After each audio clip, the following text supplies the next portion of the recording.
Hello കൂട്ടുകാരെ, ഇന്ന് നമ്മൾ കാണാൻ പോകുന്നത് 2024 പുറത്തിറങ്ങിയ നമ്മുടെ മുത്തു ഡോൺലി മാമന്റെ ബാഡ്ലാൻഡ് ഹണ്ടേഴ്സ് എന്ന സിനിമയാണ്.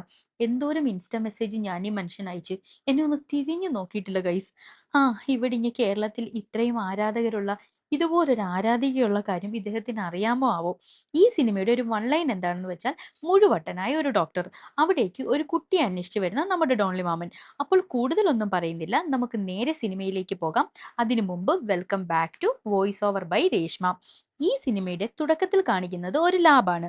അവിടെ പകുതി മുറിഞ്ഞ പല്ലിയൊക്കെ വളരെ കൂളായിട്ട് നടക്കുന്നു. അതിന്റെ പുറത്തൊക്കെ പക്ഷെ കുരുക്കൾ നിറഞ്ഞ് നിപ്പുണ്ട്. അവിടെ ഒരു ഡോക്ടർ അവിടെ തന്നെ ജോലി ചെയ്യുന്ന സ്റ്റാഫുകളെ കൊന്നിട്ടിരിക്കുന്നു. എന്നിട്ട് അദ്ദേഹം തന്റെ മകളെ കിടത്തിയിരിക്കുന്ന ടേബിളിന്റെ അടുത്തേക്ക് ഓടും. അവളാണെങ്കിൽ പതിയെ കണ്ണു തുറക്കും.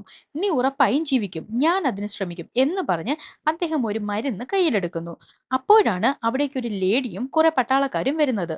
"നീ നിന്റെ മകളെ പോകാൻ അനുവദിക്കൂ. അവൾ മരിച്ചതാണ്. ഈ ഒരു പരീക്ഷണം നടത്താൻ നീ ഇപ്പോൾ തന്നെ 100ഓളം ആളുകളെ കൊന്നു കഴിഞ്ഞു.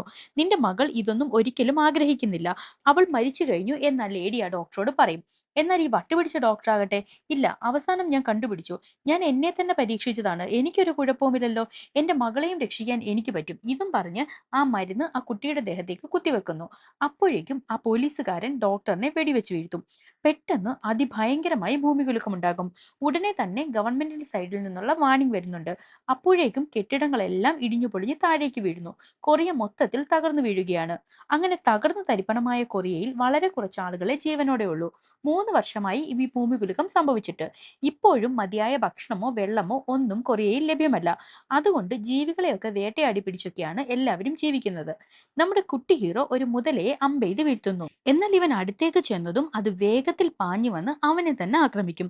പെട്ടെന്ന് നമ്മുടെ മുത്തു ഡോൺലി മാമൻ, നാംസാൻ എന്നാണ് അദ്ദേഹത്തിന്റെ പേര്, ആ വലിയ മുതലയുടെ വാലിൽ പിടിച്ചിട്ട് തലയിൽ ഒരു ഒറ്റ വെട്ട്. മുതലയുടെ കാര്യത്തിൽ ഒരു തീരുമാനമായിട്ടുണ്ട്. പിന്നെയാണ് നമ്മുടെ നായികയെ കാണിക്കുന്നത്. സുന എന്നാണ് ഇവളുടെ പേര്. ഈ സുന സുന എന്ന് പറയുമ്പോൾ എനിക്ക് അങ്ങ് എന്താണ്ട് പോലാവും. എന്നാലും ഞാൻ സുന എന്ന് തന്നെ പറയാം കേട്ടോ. അവൾ മുത്തശ്ശിക്കൊപ്പമാണ് താമസിക്കുന്നത്. അവിടെ മഴ പോലും പെയ്തിട്ട് വർഷങ്ങളായി. ഡോൺലിയും കുട്ടി ഹീറോയും അവർ വേട്ടയാടി പിടിച്ച മുതലയിറച്ചി എല്ലാവർക്കും കൊടുക്കുകയാണ്. അതിന് പകരം അവർ എന്തെങ്കിലും ഇവർക്ക് തിരിച്ചു കൊടുക്കണം. അതായത് നമ്മുടെ ഒരു ബാർട്ടർ സിസ്റ്റം പോലെ. അവിടെ ഒരു സ്ത്രീയുണ്ട്. അവൾ കുറച്ച് ആഭരണങ്ങളാണ് ഇറച്ചിക്ക് പകരമായി കൊണ്ടുവന്നത്. എന്നിട്ട് മുതലയുടെ വാൽ മൊത്തത്തിൽ വേണമെന്ന് പറയുന്നു. പക്ഷെ ഡോൺലിക്ക് ആ ആഭരണങ്ങളോടൊന്നും താല്പര്യമില്ല. ഇതെല്ലാം മാറുമ്പോൾ ഈ ആഭരണങ്ങൾക്ക് വിലയുണ്ടാകുമെന്ന് അവൾ പറയുന്നു. 3 കൊല്ലമായിട്ട് ഒരു മാറ്റവുമില്ല. ഇനി ഇങ്ങനൊക്കെ തന്നെയായിരിക്കും ഈ കൊറിയ മുന്നോട്ട് പോകുന്നതെന്ന് കുട്ടി ഹീറോ ദേഷ്യപ്പെടുന്നുണ്ട്. ഉടനെ ഡോൺലി ഒരു കുഞ്ഞു പാമ്പിനെ കൊടുത്തിട്ട് ഇതുമായിട്ട് വണ്ടി വിട്ട് പൊക്കോളാൻ പറയും. അവൾ പ്രണയത്തോടെ ഡോൺലിയെ നോക്കി പോകുന്നു. നമ്മുടെ നായിക സുനിയെ കണ്ട കുട്ടി ഹീറോയ്ക്ക് ഒരുപാട് സന്തോഷമായി.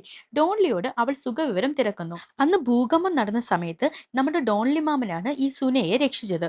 കുട്ടി ഹീറോ അവളോട് "ഈ വലിയ മുതലയെ ഞാനാണ് പിടിച്ചതെന്ന്" പറയുമ്പോൾ, "ഇതതിന് നാംസുൻ പിടിച്ചതാണല്ലോ" എന്ന് അവൾ തിരിച്ചു ചോദിക്കുന്നുണ്ട്. അവൾ ഡോൺലിക്ക് അവൾ വരച്ച ഒരു പടം ഗിഫ്റ്റായിട്ട് കൊടുക്കുന്നു. അവൾ വളരെ നന്നായിട്ട് പടം വരയ്ക്കുന്നുണ്ട്. ഇത് കണ്ട കുട്ടി ഹീറോ അവളോട്, "എനിക്കില്ലേ, ഞാനും കൂടെയാണ് ഹണ്ടിങ് നടത്തുന്നതെന്ന്" പറയുന്നു. അവന് സുനയെ വലിയ ഇഷ്ടമാണ്. അവന് സുനയെ വലിയ ഇഷ്ടമാണെന്ന് പറയുമ്പോൾ എന്തോ ഒരു സ്പെല്ലിംഗ് മിസ്റ്റേക്ക് ഇല്ലേ ഗൈസ്? എന്നാലും സുന എന്ന് തന്നെ നമുക്ക് പറയാം. പെട്ടെന്നാണ് ബീക്കണൊക്കെ ഇട്ട് ഒരു പോലീസ് വണ്ടി പോലെ ഒന്ന് അവിടേക്ക് വരുന്നത്. ഒരു പുഞ്ചിരിയൻ അതിൽ നിന്നും ഇറങ്ങിയിട്ട്, "ഞങ്ങൾ പോലീസാണ്" എന്നിട്ട് അവൻ അവന്റെ കയ്യിൽ തന്നെ കിടക്കുന്ന ഹാൻഡ് കഫ് ഇങ്ങനെ പൊക്കി കാണിച്ചിട്ട്, "കണ്ടോ കണ്ടോ, തെളിവ് കണ്ടോ? അതുകൊണ്ട് ദേഹം നോവാതെ ഇരിക്കണമെങ്കിൽ ഞങ്ങളോട് സഹകരിക്കണം" എന്ന് പറയും. എന്നിട്ട് കയ്യിലിരുന്ന ഒരു പേപ്പർ എടുത്തിട്ട് ഒരു മോഷണവുമായി ബന്ധപ്പെട്ട് ഇവനെ പിടിക്കാൻ വന്നതാണെന്ന് പറഞ്ഞിട്ട് അതുമായിട്ട് ഒരു ബന്ധവുമില്ലാത്ത ഒരാളെ പിടിക്കുന്നു. പെട്ടെന്നാണ് ഡോൺലിക്ക് ആഭരണങ്ങൾ കൊടുത്ത സ്ത്രീയെ അവൻ കാണുന്നത്. "ഞാൻ പെണ്ണാണ്, ആ ഫോട്ടോയിലേത് ആണല്ലേ" എന്നവൾ പുഞ്ചിരിയനോട് ചോദിക്കും. "എനിക്കറിയാം, പക്ഷേ ഈ ആണ് പെണ്ണാണ്, അവൻ നിന്നെ പോലെയാണ് ഇരിക്കുന്നതെന്ന്" അവൻ മറുപടി കൊടുക്കുന്നുണ്ട്. വേറൊരാളെ ചൂണ്ടി അയാളെ പിടിക്കാനും ഇവൻ ആവശ്യപ്പെടുന്നുണ്ട്. അയാൾ ഇവരെ ഉപദ്രവിക്കുമ്പോൾ പെട്ടെന്നൊരുത്തൻ അയാളുടെ കയ്യിൽ വെട്ടുന്നു. ഇതെല്ലാം നമ്മുടെ ഡോൺലി മാമനും കുട്ടി ഹീറോയും അവിടെ കണ്ടുകൊണ്ട് നിൽക്കുകയാണ്. പെട്ടെന്നാണ് പുഞ്ചിരിയൻ നായിക സുനയെ കാണുന്നത്. ഉടനെ അവൻ അവളെ പിടിക്കാൻ ചെല്ലും. ഇത് കണ്ട കുട്ടി ഹീറോയ്ക്ക് സഹിക്കുമോ? ഉടനെ അവൻ ഇടിക്കാനായിട്ട് ഇറങ്ങുന്നു. എന്നാൽ കൂട്ടത്തിൽ എല്ലാവരും കൂടെ അവനെ എടുത്തിട്ട് ഇടിക്കുന്നതാണ് പിന്നെ നമ്മൾ കാണുന്നത്. എന്നാൽ ഇത് കണ്ട ഡോൺലി മാമൻ ഇടപെടുന്നു. പിന്നെ ഊഹിക്കാമല്ലോ കാര്യങ്ങൾ. എല്ലാത്തിനെയും ഇടിച്ചിട്ടിട്ട്, "നീയാണോ ഇതിലെ മെയിൻ" എന്ന് അവൻ പുഞ്ചിരിയനോട് ചോദിക്കുന്നുണ്ട്. ഉടനെ പുഞ്ചിരിയൻ, "ഞാനല്ല ബോസ്, ബോസ് ആരാണെന്ന് പോലും എനിക്കറിയില്ല" എന്ന് പറഞ്ഞ് കരയും. അപ്പോഴാണ് അവന്റെ കയ്യിൽ തെളിഞ്ഞ വെള്ളത്തിന്റെ കുപ്പി ഡോൺലി ശ്രദ്ധിക്കുന്നത്. അത് ആ അപ്പാർട്ട്മെന്റിൽ നിന്നാണ്. ഒപ്പം ബോസിന്റെ പേര് ടൈഗർ ആണെന്ന് ഇനി ഇടി കിട്ടാതിരിക്കാൻ വേണ്ടിയിട്ട് പുഞ്ചിരിയൻ കരഞ്ഞുകൊണ്ട് പറയും. "ഇത്രയും കാലം തിരിഞ്ഞിട്ടും അങ്ങനെ ഒരു അപ്പാർട്ട്മെന്റ് ഞങ്ങൾ കണ്ടില്ലല്ലോ" എന്ന് ഡോൺലി പറയുമ്പോൾ, ധാരാളം മരങ്ങൾക്കിടയിൽ ആൾക്കാർക്കിടയിലാണ് അതുള്ളതെന്ന് അവൻ മറുപടി കൊടുക്കുന്നു. ഇനി നിന്നെയൊക്കെ ഇവിടെ കണ്ടാൽ കൊന്നു കളയും. നിന്റെ ബോസ് ടൈഗർ ഉണ്ടല്ലോ അവനോടും കൂടെ പറഞ്ഞേക്ക്, അവൻ എന്നെ അറിയാമെന്ന് പറഞ്ഞ് ഡോൺലി അവനെ ഭീഷണിപ്പെടുത്തുന്നു. ഉടനെ പുഞ്ചിരൻ അവനോട് നിങ്ങളുടെ പേരെന്താണെന്ന് ചോദിക്കുമ്പോൾ നാംസാൻ എന്ന പേര് കേട്ടതും അവൻ മനസ്സിലായി എന്നും പറഞ്ഞ് ജീവനും കൊണ്ട് ഓടിപ്പോകുന്നു. ചേച്ചി പിന്നെയും ഡോൺലിയെ പ്രണയത്തോടെ നോക്കുന്നുണ്ട്. സുനയോടും മുത്തശ്ശിയോടും ആരൊക്കെ സംസാരിക്കുന്ന കണ്ട് ഡോൺലിയും കുട്ടി ഹീറോയും അവിടേക്ക് ചെല്ലുന്നു. 20 വയസ്സിൽ താഴെയുള്ള കുട്ടികളെയും കുടുംബങ്ങളെയും സംരക്ഷിക്കുന്നതിനായിട്ട് ഒരു ഓർഗനൈസേഷൻ രൂപപ്പെട്ടിട്ടുണ്ട്. അവിടുത്തെ ടീച്ചറും അനുയായികളുമാണ് വന്നിരിക്കുന്നത്. ഭൂകമ്പത്തിൽ ധാരാളം കുട്ടികൾ മരിച്ചിട്ടുണ്ട്. അതുകൊണ്ട് തന്നെ നിലവിലുള്ള ഭാവി തലമുറയെ സംരക്ഷിക്കുക എന്നതാണ് ഈ സംഘടനയുടെ ലക്ഷ്യം. അവിടെ ശുദ്ധമായ ജലവും ഭക്ഷണവും തുടങ്ങി എല്ലാ സൗകര്യങ്ങളും ഉണ്ട്. ഇതൊക്കെ കേട്ട സുനയുടെ മുത്തശ്ശിക്ക് ശരിക്കും അവിടെ പോകാൻ വലിയ താല്പര്യമുണ്ട്. ഇത്രയും സൗകര്യമുള്ള സ്ഥലമാണെങ്കിൽ ദുഷ്ടന്മാരുടെ ഗ്യാങ്ങുകൾ ആ സ്ഥലം ആക്രമിക്കാൻ ശ്രമിക്കില്ലേ എന്ന് ഡോൺലി അവരോട് തിരക്കുന്നു. ആ സ്ഥലം സംരക്ഷിക്കുന്നത് പട്ടാളക്കാരാണ്. അതുകൊണ്ട് തന്നെ പുറത്തുനിന്നും അധികമാർക്കും അവിടെ ആക്രമണങ്ങൾ നടത്താൻ സാധിക്കുകയില്ല എന്ന് ടീച്ചർ ഇവനെ കൺവിൻസ് ചെയ്യുന്നുണ്ട്. ഡോൺലിയെയും കുട്ടി ഹീറോയും അവിടേക്ക് കൊണ്ടുപോകാൻ സാധിക്കുമോ എന്ന് സുന ചോദിക്കുന്നു. എന്നാൽ അതിന് സാധിക്കില്ല. വീട്ടുകാരായിട്ടുള്ളവർക്ക് മാത്രമാണ് ഈ കുട്ടികളുടെ കൂടെ അവിടേക്ക് പോകാൻ സാധിക്കുന്നത്. സുനയ്ക്കാണെങ്കിൽ ഇവരെ ഒന്നും വിട്ടിട്ട് പോകാൻ താല്പര്യമില്ല. കുട്ടി ഹീറോയ്ക്കും അവളെ പിരിയുന്നതിൽ നല്ല സങ്കടമുണ്ട്. അവൾ ഉടനെ അകത്തേക്ക് പോയി അവൾ വരച്ച അവന്റെ പടം കൊടുക്കുന്നു. അത് കണ്ട കുട്ടി ഹീറോയ്ക്ക് ഒരുപാട് സന്തോഷമാകും. രാത്രിയിൽ സുന പണ്ട് വരച്ചു കൊടുത്ത പടങ്ങൾ നോക്കി നിൽക്കുകയാണ് നമ്മുടെ ഡോൺലി മാമൻ. അവന് സുന സ്വന്തം മകളെ പോലെയാണ്. കുട്ടി ഹീറോയ്ക്കാണെങ്കിൽ സുനയെ പിരിയുന്നതിൽ നല്ല സങ്കടമുണ്ട്. വിഷയം മാറ്റാനായി അവൻ ഡോൺലിയോട് ആഭരണങ്ങൾ തന്ന് ആ ചേച്ചിയെ കല്യാണം കഴിക്കാൻ താല്പര്യമുണ്ടോ എന്ന് ചോദിക്കും. സുനയും മുത്തശ്ശിയും ആ വന്ന ടീച്ചറിനോടൊപ്പം പോകുന്നു. മറ്റ് സ്ഥലങ്ങളിൽ നിന്നുള്ള വേറെയും കുട്ടികളും അവരുടെ മാതാപിതാക്കളുമൊക്കെ ആ കൂട്ടത്തിലുണ്ട്. ആ കൂട്ടത്തിൽ തന്നെയുള്ള ജുയെ എന്നൊരു പെൺകുട്ടി സുനയുമായി അടുക്കുന്നു. ഇവർ പോകുന്നത് ദൂരെ നിന്ന് ഡോൺലിയും കുട്ടി ഹീറോയും നോക്കുന്നുണ്ട്. അങ്ങനെ മുൻപോട്ട് പോകുമ്പോഴാണ് സുനയുടെ മുത്തശ്ശിയും ഒപ്പം മറ്റൊരു അപ്പൂപ്പനും അവശരാകുന്നത്. അവരെ ഉടനെ ഇവരുടെ ഒരു മെഡിക്കൽ സ്റ്റേഷൻ ഉണ്ട്, അവിടേക്ക് മാറ്റിയിട്ട് നാളെ രാവിലെ തന്നെ തിരിച്ചെത്തിക്കാൻ ആ ടീച്ചർ ആവശ്യപ്പെടുന്നു. ഇതെല്ലാം ഡോൺലിയും കുട്ടി ഹീറോയും കാണുന്നുണ്ടായിരുന്നു. അവർ ഉടനെ മുത്തശ്ശിയെ കൊണ്ടുപോയ ആ ഭാഗത്തേക്ക് പോകുന്നു. എന്നാൽ മുത്തശ്ശിയും ആ അപ്പൂപ്പനെയും അവർ കൊല്ലാനാണ് കൊണ്ടുപോകുന്നത്. അവർ അപ്പൂപ്പനെ ഒരു കുഴിയിൽ തള്ളിയിടും. എന്നിട്ട് സുനയുടെ മുത്തശ്ശിയെ കുത്തും. അപ്പോഴേക്കും ഡോൺലിയും കുട്ടി ഹീറോയും അവിടേക്ക് വന്ന് മുത്തശ്ശിയെ കുത്തിയ ആളെ ഡോൺലി തിരിച്ചു കുത്തി വീഴ്ത്തും. എന്നാൽ അയാൾ വളരെ കൂളായിട്ട് എഴുന്നേക്കും. പിന്നെ അവിടെ ഒരു ഫൈറ്റാണ്. ശരീരം എത്ര മുറിഞ്ഞാലും അവർക്കൊരു കുഴപ്പമില്ലാത്ത പോലെയാണ്. എന്തോ ഒരു അസ്വാഭാവികതയുണ്ട്. പെട്ടെന്നാണ് എവിടെ നിന്നോ ഒരു സ്ത്രീ കൂടെ വന്ന് ഡോൺലിക്കൊപ്പം ഇവരെ ഇടിച്ചിടുന്നത്. എല്ലാത്തിനെയും ഡോൺലിയും കൂട്ടരും ചേർന്ന് കൊന്നുകളയും. അങ്ങനെ ഇവർ മുത്തശ്ശിയുടെ മൃതദേഹം സംസ്കരിക്കും. ഇവരെ സഹായിച്ച സ്ത്രീയുടെ പേര് ഇയാൻഹോ എന്നാണ്. അവൾ എയർഫോഴ്സിലായിരുന്നു വർക്ക് ചെയ്തിരുന്നത്. അന്ന് ഭൂകമ്പത്തിൽപ്പെട്ട ആരെയെങ്കിലും രക്ഷിക്കാൻ വേണ്ടി ജീവനോടെ ഉണ്ടോ എന്ന് നോക്കുമ്പോൾ തകരാത്ത ഒരു കെട്ടിടം ഇവർ കാണും. മരണപ്പെടാത്ത ആളുകളെയെല്ലാം ഇവർ സുരക്ഷിതമായി അവിടെ താമസിപ്പിക്കും. എന്നാൽ ഒരു ദിവസം ഒരു ഡോക്ടർ അവിടേക്ക് വരുന്നു. ഡോക്ടർ ആയതുകൊണ്ട് തന്നെ ഇവർക്കതൊരു സഹായമായിരുന്നു. എന്നാൽ ആ ഡോക്ടർ അവിടെയുള്ള പട്ടാളക്കാരുടെ സഹായത്തോടെ കുട്ടികളിൽ എന്തൊക്കെയോ പരീക്ഷണങ്ങൾ നടത്തും. ഈ ഡോക്ടർ ആരാന്ന് മനസ്സിലായോ? ഈ സിനിമയുടെ ആദ്യം കാണിച്ച ഡോക്ടറാണ് ഇയാളും.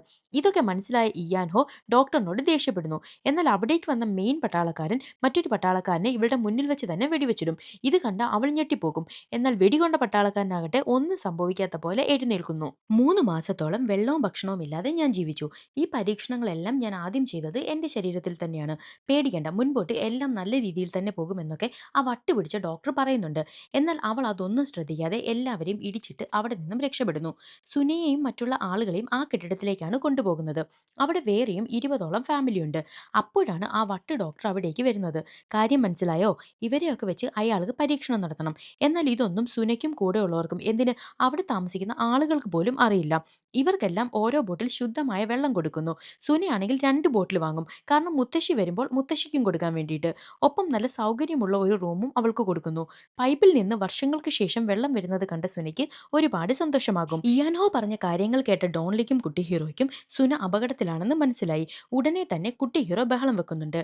ഇയാൻഹോയ്ക്ക് ആ ഡോക്ടറെ തടവിലാക്കിയ അവളുടെ ടീമിനെ രക്ഷിക്കണം. ഈ സമയം മറ്റൊരിടത്ത് 2 ഗ്യാങ്ങുകൾ തമ്മിൽ അടി നടക്കുകയാണ്. അതിലൊരു ടീം നേരത്തെ പുഞ്ചിരിയൻ പറഞ്ഞ ടൈഗറിന്റെയാണ്. അവിടേക്ക് നമ്മുടെ ഡോൺലിയും ടീമും വരും. നമ്മുടെ ഡോൺലി മാമൻ നല്ലൊരു ബോക്സറായിരുന്നു. അവൻ ഈ ടൈഗറിന് അറിയാം. പിന്നെ അവിടെ ഒരു മുട്ടൻ ഫൈറ്റാണ്. ഇടികൊണ്ട ബാക്കി ഗുണ്ടകളൊക്കെ ഓടുന്നുണ്ട്. ഡോൺലിക്കും കൂട്ടർക്കും ധാരാളം ഗൺസും അവിടെ നിന്ന് കിട്ടുന്നു. ഈ വെള്ളവും ഗൺസും ഒക്കെ ആ അപ്പാർട്ട്മെന്റിൽ നിന്നാണോ കിട്ടിയതെന്ന് ഡോൺലി അവരോട് ചോദിക്കുന്നു. ഈ ഭൂകമ്പത്തിന് ശേഷം അവിടെ പൈസയോ മറ്റു കാര്യങ്ങളോ ഇല്ല. അതുകൊണ്ട് ഇവർക്ക് വെള്ളവും മറ്റുള്ള സാധനങ്ങളും കൊടുക്കുന്നതിന് പകരമായി ടൈഗർ ടൈഗറും ടീമും മനുഷ്യരെയാണ് ആ ഡോക്ടർക്ക് കൊടുത്തത്. ഇപ്പോൾ അവർക്ക് കുട്ടികളെയാണ് ആവശ്യം. കുട്ടികളെ കൊടുക്കാനായി അവിടെ പോകാനുള്ള അധികാരം ടൈഗറിനുണ്ട്. സുന ഗ്രാൻഡ്മ മരിച്ചതൊന്നും അറിയാതെ ആ പട്ടാളക്കാരനോട് അവരെക്കുറിച്ച് തിരക്കുന്നു. 2 ദിവസത്തിനകം വരുമെന്ന് ടീച്ചർ അവളോട് കള്ളം പറയുന്നുണ്ട്. പുതിയതായി കൊണ്ടുവന്ന കുട്ടികളെ 8th ഫ്ലോറിലാണ് താമസിപ്പിക്കുന്നത്. അതായത് കുട്ടികളെ രക്ഷിതാക്കൾക്കൊപ്പമല്ല താമസിപ്പിക്കുന്നത്. രക്ഷിതാക്കളെ അവിടെ മറ്റൊരു ഭാഗത്ത് താമസിപ്പിച്ച് ജോലി ചെയ്യിക്കുകയാണ്. കുട്ടികൾക്ക് വേണ്ടുന്ന വെള്ളം ശുദ്ധമാക്കി പ്രോസസ്സ് ചെയ്യുന്നതാണ് അവരുടെ മെയിൻ ജോലി. ക്ലാസ്സിൽ ചെന്ന സുന കുട്ടികളൊക്കെ പ്രതികരണശേഷി ഇല്ലാത്തതുപോലെ ഇരിക്കുന്നത് കണ്ട് ആശ്ചര്യപ്പെടുന്നു. ഒപ്പം അവരുടെയൊക്കെ ചെവിയുടെ പിറകിൽ സർജറി ചെയ്തതുപോലെ ഒരു പാടുണ്ട്. എല്ലാവർക്കും കുടിക്കാനായിട്ട് വെള്ളം കൊടുക്കുന്നു. എന്നാൽ സംശയം തോന്നിയ അവൾ അത് കുടിക്കുന്നില്ല. അവൾ ടീച്ചറിനോട് ഈ വെള്ളമൊക്കെ ഈ നാട്ടിൽ ജീവിക്കുന്ന മറ്റുള്ളവർക്ക് എന്തുകൊണ്ട് ഷെയർ ചെയ്യുന്നില്ല എന്ന് ചോദിക്കും. ദേഷ്യം വന്ന ടീച്ചർ അവരൊക്കെ ചേർന്നാണ് ഡോക്ടറിന്റെ മകളെ കൊന്നതെന്ന് പറയുന്നു. നീ ഒരു നല്ലൊരു വ്യക്തിയായിട്ടാണ് ജീവിക്കേണ്ടത്. നല്ല വ്യക്തി എന്ന് എന്താണ് ഉദ്ദേശിച്ചതെന്ന് സുന തിരിച്ചു ചോദിക്കും. എന്നാൽ ഉടനെ അവൾക്കൊപ്പം വന്ന കൂട്ടുകാരി ഡോക്ടറിന്റെ റിസർച്ചിന് വേണ്ട സഹായങ്ങൾ ചെയ്യുന്ന നല്ല വ്യക്തിയാകണം. എനിക്ക് അദ്ദേഹത്തെ സഹായിക്കണമെന്ന് അവൾ പറയുന്നു. ഇത് കേട്ട ടീച്ചറിന് ഒരുപാട് സന്തോഷമാകുന്നു. അവിടേക്ക് വന്ന ഡോക്ടർ ഈ ലോകത്ത് ഫുഡും വെള്ളവും ഒക്കെ കുറവാണ്. അതുകൊണ്ട് തന്നെ അത്തരം സാഹചര്യങ്ങളെ നേരിടാൻ ഇവരെ സജ്ജരാക്കുക എന്നതാണ് തന്റെ കർത്തവ്യം എന്നൊക്കെ പറഞ്ഞ് പ്രസംഗിക്കുന്നുണ്ട്. ടീച്ചർ അയാളോട് സുനിയുടെ കൂട്ടുകാരിയെ കാണിച്ചു കൊടുക്കുന്നു. അയാൾ അവളോട് സംസാരിക്കുന്നു. പോകാനിറങ്ങിയ അയാളോട് തന്റെ മുത്തശ്ശിയെക്കുറിച്ച് സുന തിരക്കുന്നു. ടീച്ചർ വീണ്ടും വീണ്ടും അവളോട് കള്ളം പറയുന്നു. അയാളും അവളോട് മുത്തശ്ശിക്ക് കുഴപ്പമില്ലെന്ന് പറയുന്നു. ഒപ്പം നീ എന്താ വെള്ളം കുടിക്കാത്തതെന്ന് ചോദിക്കുന്നു. എന്നാൽ അവൾ കുടിക്കാനെടുത്തെങ്കിലും അയാൾ പോയതും അത് മാറ്റിവെക്കുന്നു. ആ പട്ടാളക്കാരന്റെ ചെവിയുടെ പിറകിൽ എന്തോ സ്കിൻ കിളിച്ചു നിൽപ്പുണ്ട്. അയാൾക്കും സർജറി കഴിഞ്ഞതാണ്. അയാൾ മരുന്ന് ഇഞ്ചെക്ട് ചെയ്യുന്നുണ്ട്. എത്ര നാൾ ഇതിങ്ങനെ ഇഞ്ചെക്ട് ചെയ്യണമെന്ന് അയാൾ ഡോക്ടറിനോട് ചോദിക്കും. ഡോക്ടർ ആണെങ്കിൽ അയാളെ ഓരോന്ന് പറഞ്ഞ് സമാധാനിപ്പിക്കുന്നു. രാത്രിയിൽ എല്ലാവരും ഉറങ്ങുമ്പോൾ എന്തൊക്കെയോ സംശയം തോന്നിയ സുന അവിടെ നിന്നും എഴുന്നേൽക്കുന്നു. അവൾ അവിടെയൊക്കെ പരിശോധിച്ചു നോക്കും. ഈ സമയത്താണ് മകളെ കാണണമെന്ന് പറഞ്ഞ് സുനയുടെ കൂട്ടുകാരിയുടെ അച്ഛനും അമ്മയും ബഹളം വെക്കുന്നത്. ദേഷ്യം വന്നെങ്കിലും അത് പുറത്ത് കാണിക്കാതെ ഡോക്ടർ അവരെ ആ സ്ഥലത്തേക്ക് കൊണ്ടുപോകുന്നു. സുന ഒരു റൂം കാണുന്നുണ്ട്. അവൾ അവിടെ ഈ ഡോക്ടർ ചെയ്ത റിസർച്ച് ഒക്കെ കാണുന്നു. അപ്പോഴാണ് അവിടെ എന്താണ് നടക്കുന്നതെന്ന് അവൾക്ക് മനസ്സിലാകുന്നത്. ഒപ്പം അവളുടെ കൂട്ടുകാരി ഒരിടത്ത് കിടത്തിയിരിക്കുന്നത് അവൾ കാണും. അപ്പോഴേക്കും ആ കൂട്ടുകാരിയുടെ മാതാപിതാക്കളുമായി ഡോക്ടർ അവിടേക്ക് വരും. അവളുടെ കിടപ്പ് കണ്ട അവളുടെ അച്ഛനും അമ്മയും പ്രശ്നങ്ങളുണ്ടാക്കും. എന്നാൽ ഡോക്ടർ അവരോട് ഇവൾക്ക് കുഴപ്പമൊന്നുമില്ല, നിങ്ങൾ ആവശ്യമില്ലാതെ പ്രശ്നം ഉണ്ടാക്കരുതെന്നൊക്കെ പറഞ്ഞ് ആശ്വസിപ്പിക്കാൻ ശ്രമിക്കും. പെട്ടെന്ന് ഡോക്ടർ അവിടെയുള്ള ഭിത്തി മാറ്റി കാണിക്കും. അതിൽ ഡോക്ടർ മകളുടെ പകുതി മാത്രമുള്ള ശരീരം കണ്ടവർ ഞെട്ടുന്നു. ഇതൊക്കെ മറഞ്ഞു നിൽക്കുന്ന സുനയും കാണുന്നുണ്ട്. ഇതൊക്കെ കണ്ട് പരിഭ്രാന്തരായ അവർ ഓടിച്ചെന്ന് മകളെ കുലുക്കി വിളിക്കുന്നു. അവളെ തുടരുതെന്ന് പറഞ്ഞ് ഡോക്ടർ വിളിച്ചു പറയും. എന്നാൽ അവർ അവളെ കുലുക്കി വിളിക്കാൻ ശ്രമിച്ചതും ആ കുട്ടി പെട്ടെന്നൊന്ന് വിറച്ച ശേഷം മരിക്കുന്നു. ദേഷ്യം കയറിയ ഡോക്ടർ ആ അച്ഛനെ കത്തിയെടുത്ത് കുത്തിക്കൊല്ലുന്നു. കൂടെ നിന്ന പട്ടാളക്കാരനാണെങ്കിൽ അമ്മയെ വെടിവെച്ചും കൊല്ലും. അപ്പോഴാണ് സുന അവിടെ മറഞ്ഞിരിക്കുന്നത് ഡോക്ടർ കാണുന്നത്. അയാൾ സുനയെ പരീക്ഷണം നടത്താനായി കെട്ടിയിടുന്നു. ആ കുടിക്കാൻ കൊടുക്കുന്ന വെള്ളത്തിൽ ഇയാൾ പരീക്ഷണം നടത്താൻ വേണ്ട എന്തോ കെമിക്കൽസ് ഉപയോഗിക്കുന്നുണ്ട്. ഒപ്പം മുത്തശ്ശി മരിച്ച കാര്യവും അവളോട് പറയുന്നു. ടൈഗറിനെയും കൊണ്ട് ഡോൺലിയും ടീംസും ആ കെട്ടിടത്തിലേക്ക് പോകുന്നു. എന്നാൽ സംശയം തോന്നിയ പട്ടാളക്കാർ അവരെ അകത്തേക്ക് കയറ്റുന്നില്ല. എന്നാൽ നമ്മുടെ ഡോൺലി മാമനുണ്ടോ വിടുന്നു. ഡോൺലി മാമൻ വണ്ടി വേഗത്തിൽ ഓടിച്ച് അവരെയെല്ലാം ഇടിച്ച് വണ്ടി അകത്തേക്ക് കയറ്റുന്നു. എന്നിട്ട് തോക്കുമായിട്ട് ഒരു വരവുണ്ട്. പിന്നെ ഒരു ഫൈറ്റാണ്. 3 പേരും നന്നായി ഫൈറ്റ് ചെയ്യുന്നു. ടീച്ചർ ഡോക്ടറിനോട് ഡോൺലിയും കൂട്ടുകാരും വന്ന കാര്യം പറയുന്നു.